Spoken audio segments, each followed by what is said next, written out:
आज आपण या व्हिडिओमध्ये श्री स्वामी समर्थ महाराजांचे चरित्रातील एक अत्यंत भावस्फोरी प्रसंग ऐकणार आहोत. यामध्ये कथेमध्ये भक्तीचा परीक्षा, स्वामींची करुणा, वंशपूर्वी आणि अखंड कृपा यांचे अद्भुत दर्शन घडले. ही कथा केवळ ऐकण्यासाठी नाही तर जीवनात उतरण्यासाठी आहे. कारण स्वामीचे प्रत्येक वचन, प्रत्येक कृती आपल्याला श्रद्धा, संयम आणि निश्चय मार्ग दाखवते. अक्कलकोटचे स्वामी व भक्तांची गर्दी. अक्कलकोट नगरी दुरून दुरून भक्त स्वामींच्या दर्शनासाठी येत होते. ब्राह्मण, वैश्य, दुष्य, जातीपातीने भेद नव्हता. श्रीमंत, गरीब, स्त्री, पुरुष सर्वजण स्वामीच्या चरणी नमस्कार. स्वामी समर्थ अन्नपूर्ण स्वरूप होते. कोणी उपाशी परत जात नसे, कोणी दुःखी परत जात नसे.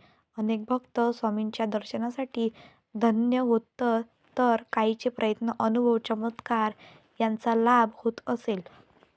शंकरराव व त्यांची पत्नीची कथा. या अक्कलकोटात शंकरराव नावाचा एक गृहस्थ होता. ते अत्यंत श्रद्धाळू परंतु आर्थिक अडचणी.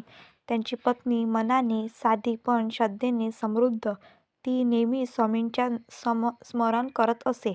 एके दिवशी स्वामींनी शंकररावची परीक्षा घ्यावी ठरवलं. स्वामी म्हणाले, बाई, काही कार्यक्रमासाठी मला 10,000 रुपये हवेत.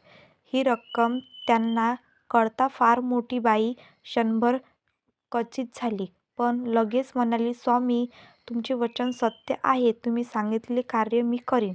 भक्तांची परीक्षा आणि विश्वास. घरात फारसे पैसे नव्हते, तरीही बाईंनी कंकणखर निश्चय केला. त्या म्हणाल्या, स्वामींचे शब्द खोटे असू शकत नाहीत. त्यांनी आपले दागिने, संसारातील मौल्यवान वस्तू विकल्या. कष्टाने, विकासाने एक एक रुपया जमवला. शेजारी, नातेवाईक, सहल कोणी म्हणाले, हे वेळ आहे. पण बाईंनी श्रद्धा अडवली होती, कारण त्यांना विश्वास स्वामीवर होता, जगावर नव्हता. स्वामी लीला व कृपा. योगायोगी असा की शंकरराव आजारी पडला. घरात दुःख, चिंता वाढली. बाई स्वामींच्या चरणी गेली. डोळ्यात अश्रू पण मनात विश्वास.